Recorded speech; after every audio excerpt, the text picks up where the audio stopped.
Paz y bien, hermanos. Jesús, el buen pastor, nos da vida y vida en abundancia. Homilía para el domingo cuarto de Pascua, que siempre es el domingo del buen pastor, en el año A, escuchando el Evangelio de San Juan, capítulo 10, versículos 1 al 10. En verdad os digo, el que no entra por la puerta en el aprisco de las ovejas, sino que salta por otra parte, ese es ladrón y bandido. Pero el que entra por la puerta es pastor de las ovejas. A éste le abre el guarda y las ovejas atienden su voz. Y él va llamando por el nombre a sus ovejas y las saca fuera. Cuando ha sacado todas las suyas, camina delante de ellas y las ovejas lo siguen porque conocen su voz. A un extraño no lo seguirán, sino que huirán de él porque no conocen la voz de los extraños. Jesús les puso esta comparación, pero ellos no entendieron de qué les hablaba.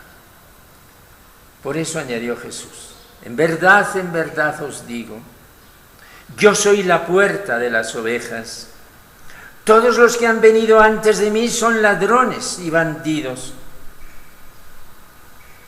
pero las ovejas no los escucharon. Yo soy la puerta. Quien entre por mí se salvará y podrá entrar y salir y encontrar pastos. El ladrón no entra sino para robar y matar y hacer estragos. Yo he venido para que tengan vida y la tengan abundante.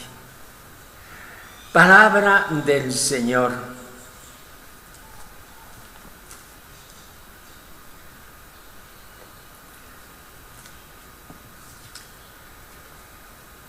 Hermanos, todos los años, el domingo cuarto de Pascua es el domingo del Buen Pastor. Y todos los años en este domingo se lee el capítulo 10 de San Juan y se recoge la figura del Buen Pastor, que está tan arraigada en la Biblia, y de ese pasaje se hacen 3 secciones. Un año se lee la primera, luego la segunda y el tercero la tercera. Domingo del Buen Pastor. Yo recuerdo de mi infancia, pues el domingo del párroco, que es el pastor de su grey.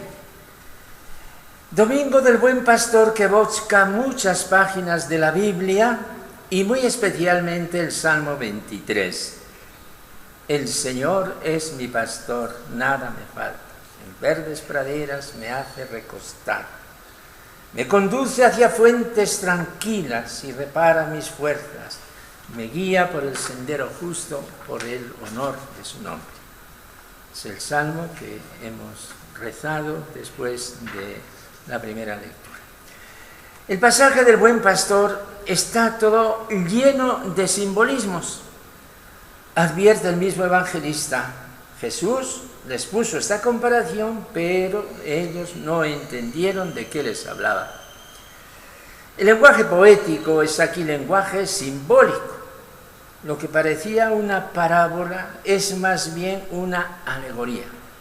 Observemos, ser pastor, dueño de las ovejas, o ser ladrón, entrar por la puerta o saltar por la barda, entrar y salir las ovejas con libertad como en casa propia, conocer la voz de las ovejas, llamar a cada una por su nombre, ir el pastor delante y seguirle las ovejas. Pues estos símbolos al final terminan con una gran declaración de Jesús. Yo he venido para que tengan vida y la tengan abundante. Es una frase que está indicando cuál es la función mesiánica de Jesús, cuál es el sentido de su vida, cuál es la herencia que va a dejar después de su muerte, herencia que llega hasta nosotros. Todo esto se resume en una palabra, vida. Y a esta palabra Jesús le da un calificativo, vida abundante. Aquí se centra nuestra reflexión en este momento y vemos que esta proclamación rebasa la misma parábola, porque Jesús da vida no solo como pastor, como maestro, como hijo de Dios. Jesús ha venido para que tengan vida, mejor dicho, para que tengamos vida. Y una vida en abundancia, no una vida raquítica que parece que no es vida. Una persona que está enferma, que está pálida, que es asmática, que se mueve con dificultad, vive ciertamente, pero de esa vida no habla Jesús. Jesús nos quiere a todos con vida, nos quiere sanos, con salud para derrochar y para contagiar. Yo he venido para que tengan vida y la tengan abundante. El encuentro con la vida es el milagro de la existencia. No se puede definir la vida, dicen los filósofos.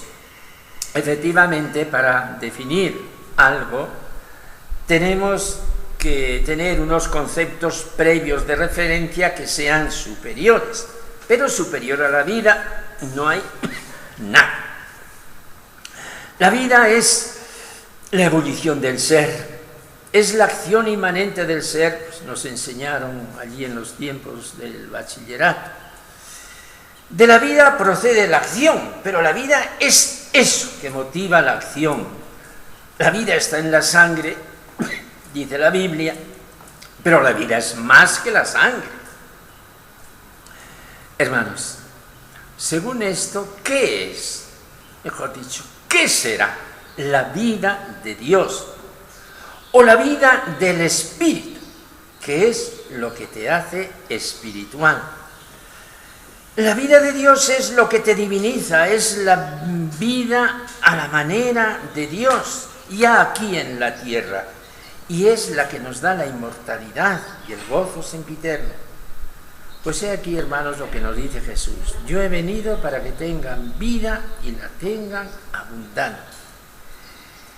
Que tengan vida, vida desbordante, vida irradiante, vida que contagia. Nos lo recuerda hoy San Pedro en la segunda lectura del día. Él llevó nuestros pecados en su cuerpo hasta la cruz, hasta el leño, dice literalmente el texto, para que muertos a los pecados vivamos para la santidad, para esa vida nueva.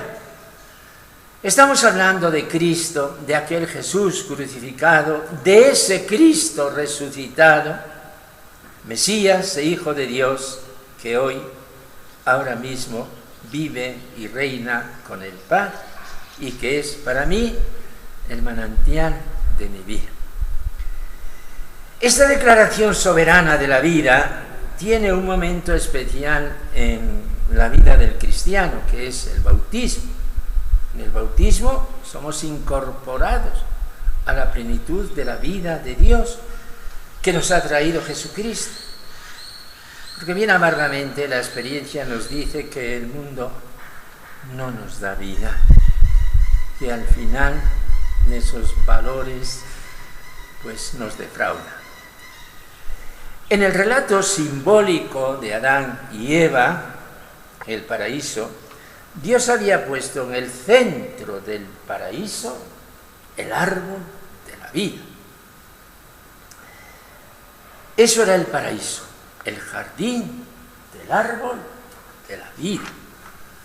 Les estoy hablando, hermanos, desde los claustros de un sencillo convento de hermanas contemplativas, hermanas capuchinas. Lo tienen adornado con esta vegetación. Paraíso era el jardín del árbol de la vida.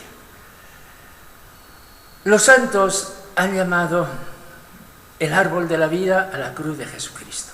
Por ejemplo, en la historia franciscana, después de San Francisco, encontramos a San Buenaventura, doctor de la Iglesia, doctor seráfico.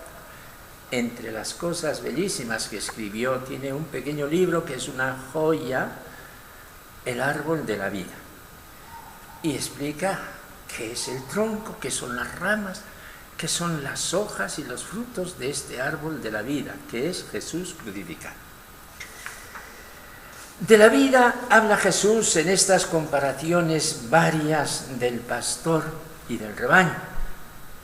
El ladrón que no entra por la puerta, sino que furtivamente salta por la barda, no viene a dar vida, sino a robar, y si es necesario, a matar.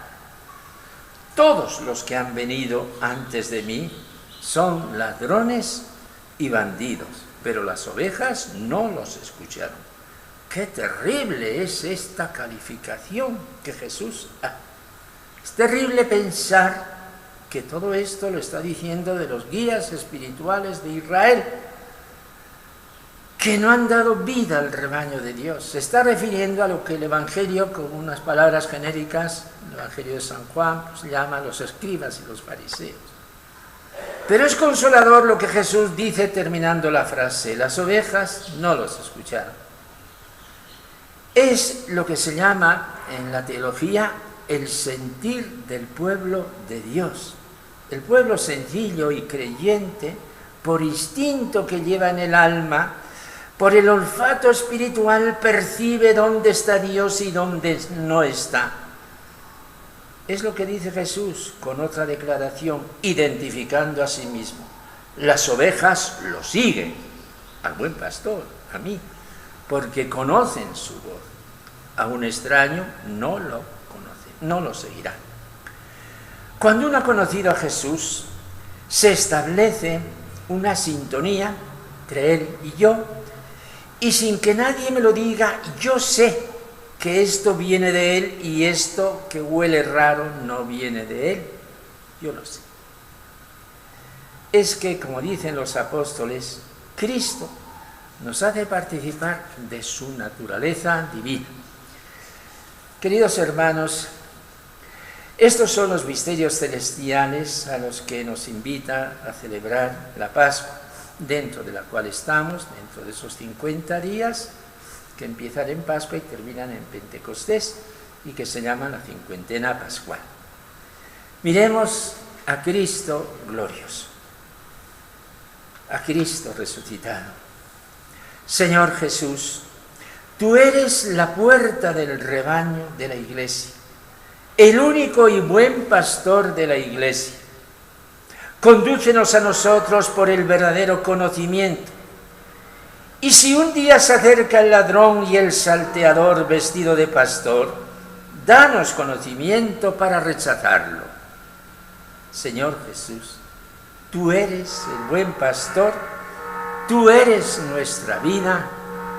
Amén.